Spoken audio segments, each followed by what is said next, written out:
السلام عليكم ورحمة الله وبركاته. وادين سلامي دمانتينا ميل والبا أدجوكتان كسو دوادا قصة مانتا. قصة مانتا وقصة عجيبة، قصة والئة. هدي أد على الجليع خبتيت أما قصوين كان وكلا كان نحيسيت هدبا هداوانين اسكباح وي قدام بإماو موقال كلا اسكداوا. على أي حال قصة waxay ka hadlaysaa gabar la yiraahdo Jaycee. waxyaabihii ugu dambeeyay ee gabadhan la yiraahdo Jaycee ay xasuusato afduubkeed ka xasuusato ayaa waxa ah in ay gacanta ku haysatay miro geed oo wadamadan Yurub ka baxa. mirahaas ay gacanta ku haysatay kadib markaa oo ninka aaladda korontada ku qabtay oo meesha ku suuxday. sida ay sheegtay gabadhan la yiraahdo Jaycee ma ogo sababta ay u ilaawi karin xasuustaas muddo 18 sano. badbaadinteeda kadib Jaycee maanta waxay haysataa silsilad oo astaantiisu tahay geedkaas ama mirahaas. waxay sheegtay in uu mirahaas ahaa shayga ugu dambeeyo gacanta ku haysatay marka ay xor ahayd. maantana wuxuu ii yahay rajada nolol cusub. daawasho wacan.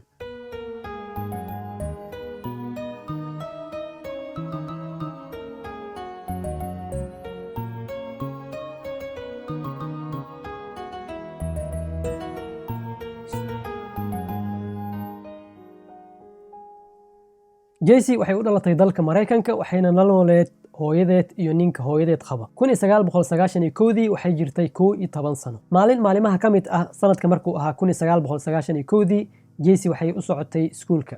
baska ayaa meesha soo maraayo, xaafadeed soo maraayo, marka gurigeed ay ka soo baxday waxay u ordaysay baska. Jaycee waxay sheegtay in ay ogeyn maalintaas in ay u ordaysay nolosha ama nolol adag. waxay dhahday haddii aan ogaan lahaa orodkaas kadib nolosha aan gali doono ma ordi lahayn baska uma ordi lahayn. على أي حال Jaycee ayadoo ordayso baska uu ordayso ayaa gaari soo hor istaagay. gaarigana waxaa saarnaa nin iyo haweeney kale. marka hore waxay isdhahday su'aal ay ku weydiin doonaan guriga hebel aaway xaafadan intee waay, yacni su'aal caadi. marka way u istaagday. marka ay istaagday gaariga albaabkiisa ayaa la furay, nin ayaa ka soo baxay isla markii wuxuu ku qabtay aaladda korontada. sharraq kaasuu ku qabtay meesha ay ku dhacday hab ayuu sii u dafay wuxuu saaray gaarigiisa ayuu saartay wuu la baxay. guriga Jaycee dariishada waxaa taagnaa ninka hooyadeed qabo.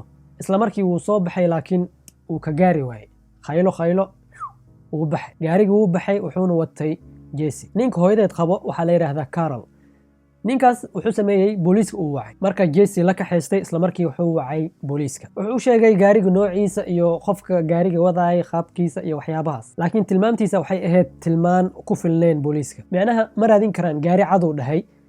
okay, gaari cad see ma soconayso in ay qabtaan gaari walba oo cad ah. saas ay tahay booliiska waxay bilaabeen inay raadiyaan gabadhan yar ayagoo adeegsanayo eeyo iyo diyaaradaha helicopter. laakiin taas wax way ka keeni waayeen. ninka afduubtay gabadha yar la yiraahdo Jaycee waxaa la yiraahdaa Philip. hadda ka horna xabsi ayuu ku jiray. marka uu Jaycee afduubtay wuxuu ku jiray siideen ku meel gaar ah. qofta la socotayna waxaa la yiraahdaa Nancy. waa xaaskiisa. waa qofta caawisay inuu afduubto Jaycee. Philip iyo Nancy waxay afduubteen Jaycee waxay u kaxaysteen guriga dhinaciis ay waxay ugu sameeyeen teendho ama bush qol oo kale waa, laakiin banaankiisa marka la arko asaga dhan waa bush. sida ay sheegtay Jaycee waxay dhahday qolka wuxuu ahaa qol codka yacni ka soo bixi karin. mid kale waxay ka dhigeen albaabka qofka gudaha ku jiro kama soo bixi karo, iskama furi karo. haddii aad gudaha ku jirtid ama qofka gudaha ku jiro waa ina albaabka gadaal laga furaa. macnaha banaanka ayaa laga furaa albaabka. mid kale Philip iyo Nancy waxay u sheegeen haddii ay khayliso ama isku daydo inay baxdo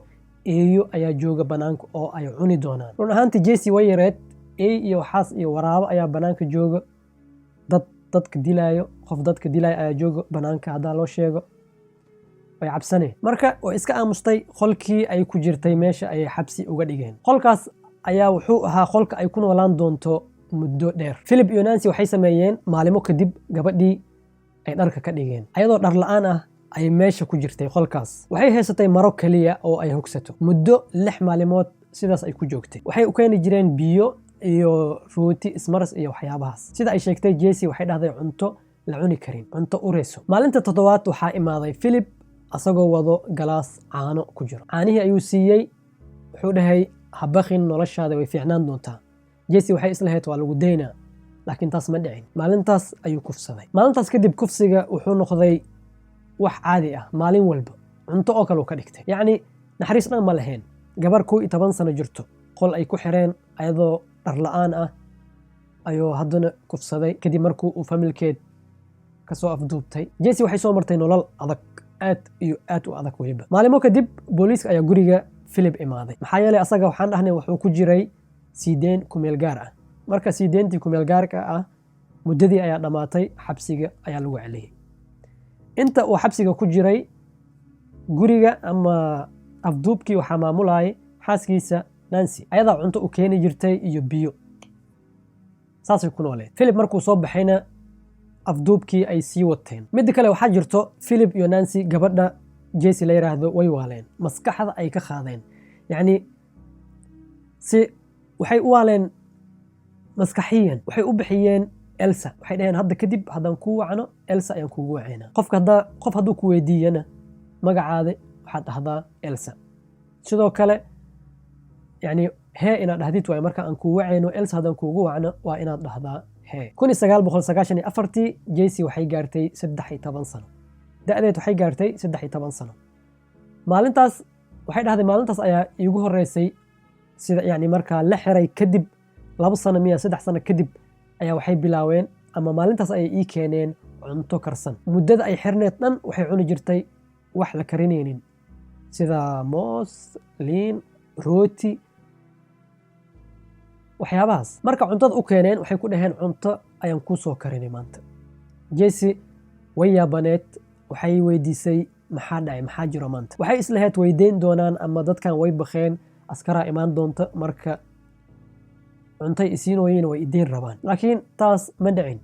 markay weydiisay waxay dhaheen waxaa laga yaabaa in aad uur leedahay, marka cunto ayaad u baahan tahay, cunto fiican ayaad u baahan tahay. run ahaantii waa shay naxdin ah qof 13 sano jiro lagu dhahaa uur ayaad leedahay. Jessie way isku naxday, oohin ay meesha ku bilowday. ma oga waxay samayso, 13 sano jirto uuraa leedahay la dhahay ka waran. waa waali. midda ugu daran waxay sameeyeen, waxay u keeneen cajalad video iyo cajalada video kuwii zamaan, kuwii filmaanta hindi laga daawan jiray. videogaas ayay u keeneen iyo cajaladiisa iyo TV ay usoo dhigeen qolka. waxayna u shideen muuqaalo yacni dumar dhalaayo. waxay ku dhaheen muuqaaladan daawo ee baro sida loo dhalo, baro qaabka loo dhalo. 13 sano ay jirta, waxyaabahaas ay u shideen ma ogi. waxay damacsanaayeen. bilooyin kadib Jessie waxay gaartay 14 sano, uurkiina wuxuu gaaray 9 bilood.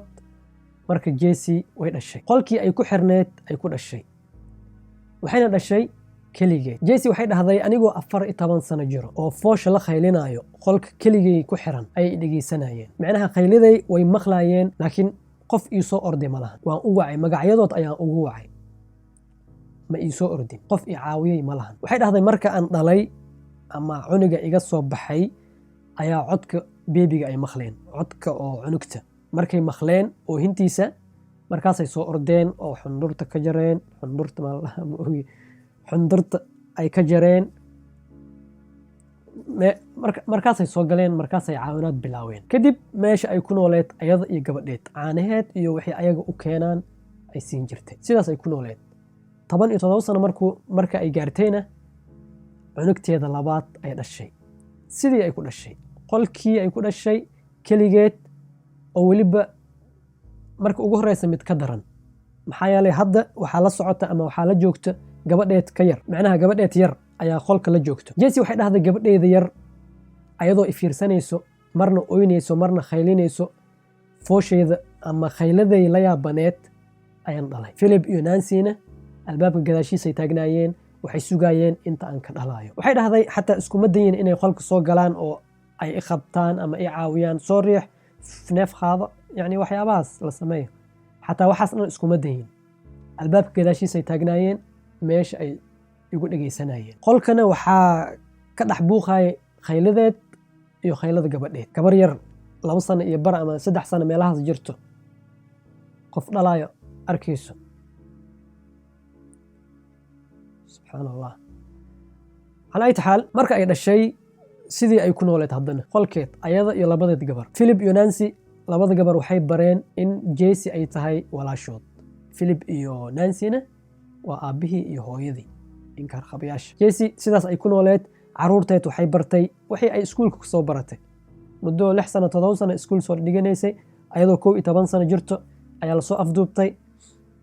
marka inta ay taqaano ay caruurteed bartay. Qolkaas ay ku nooleed, qolkaas ay seexanaysay, qolkaas ay iskuul u ahaa, wax kasta qolkaas. Laakiin sida ay sheegtay Jessie waxay dhahday caruurteyda markaan dhalay nafis ayaan dareemay xoogaa. maxaa yeelay wehel ayaan helay, qof aan la hadlo, qof aan la sheekaysto. maxaa yeelay muddo intaas sano qolku xirnaaw afallah. marka sida ay sheegtay waxay dhahday nafis iyo wehel ayaan dareemay. isla markana waxaan ka baqaay tii ani igu dhacday in ay ku dhacdo caruurteeda. caruurteed waxay ugala baqaysay ninkan la yiraahdo Philip. muddo kadib Philip iyo Nancy waxay dareemeen qoftan khalaas maskaxda waan ka xirnay. magaceed Elsa, hadda loogu waca Elsa. gabdhihii waxay ugu wacooyin Elsa, walaashood Elsa waay. yani khalaas yani Soomaali maxaa la doorada markii oo guriga la keeno lugta meesha lugaha meesha loogu dhaqaa. dhaqankaas ma ogi run miya been miya. doorada meesha lugta loogu dhaqaa khalaas. haddaad deysid khalaas intaa lugta loogu dhaqay ma cararayso. Nancy iyo Philip waxay islahaayeen khalaas ma cararayso, ma baxayso. magaceed waa Elsa, khalaas wayna la qabsatay, ma bixi karto. marka maadaama ay bixi karin khalaas ay familka ka mid noqotay, ay carari karin, waxay dhaheen weli yani mش عارف ma ogeysay u fikirayeen. waxay dhaheen waxaan u furaynaa kaniisad yar ay ku dukato. dukasha miyaa ma ogi, ay alaabteed ku tuurato daakhil guriga dhexdiisa. guriga dhexdiisa ay qeyb yar waxay ugu sameeyeen kaniisad yar ayada iyo labada gabar ay dhashay in ay ku dugtaan, ay ku duceystaan iyo waxyaabaha la akhrinayo. Jessie waxay ku fiicneed waxyaabahaas la akhrinayo sida qisada sheegayso.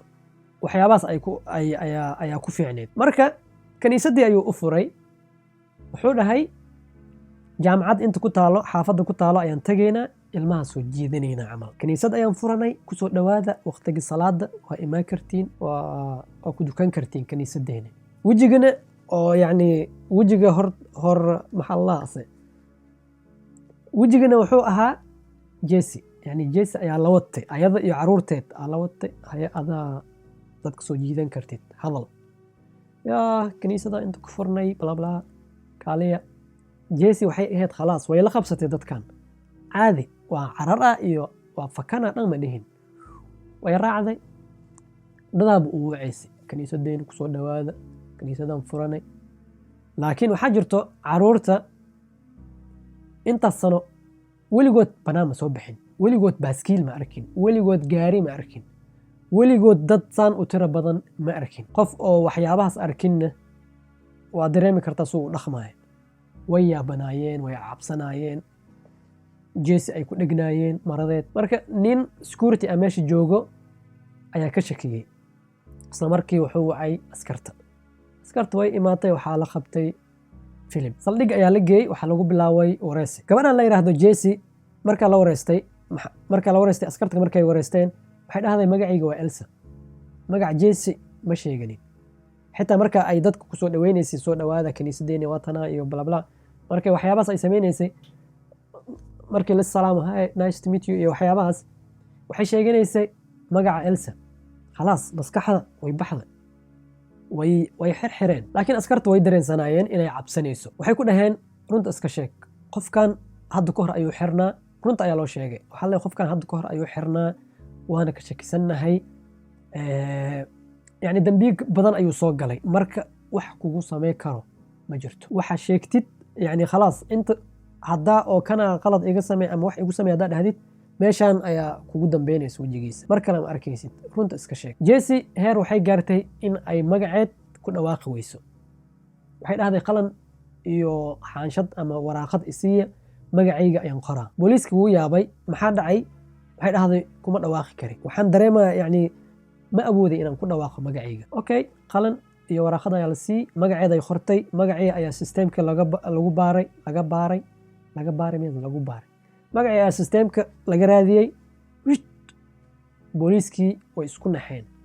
waa gabadhii yareed Jessie. gabadhan oo la yiraahdo Jessie waqtigaas ay booliiska magaceed ay ku qoraysay, waxay ku qortay xasuus qorkeed, buugga xasuus qorkeed. waxay ku qortay waqtigaas ama daqiiqadahaas ay saldhigga booliiska joogtay waxay ahayd waqtiga oo iftiinka nolosheeda kusoo laabanaya. Jessie hooyadeed ayaa la kulantay muddo intaas sano raadinaysay, muddo 18 sano sugaysay. Philip iyo Nancy-na dambiyadood ay qirteen.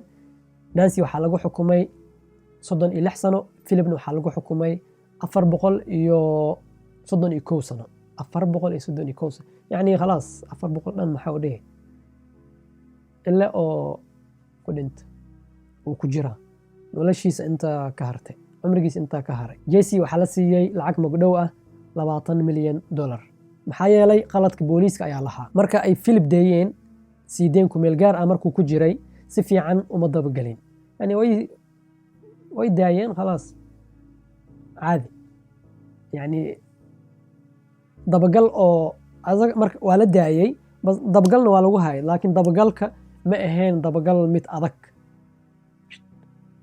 arrintaas uu sameeyay. Maanta Jessie waxay la nooshahay labadeed gabar, waxay ku nooshahay nolol oo khaas ah, yani kaamirooyinka way ka carartaa. waxayna qortay buug qisadeed ka sheekeynayo. qisadana intaas ay ahayd. waxaan rajaynayaa inaad ka heshay. haddii aad ka heshay la wadaag asxaabtaadii ama u sheergarey, like dhahdii muuqaalka aad ka heshay, asxaabtaadii u sheergarey. marka asalaamu calaykum waraxmatullaahi wabarakaatuh. salaam.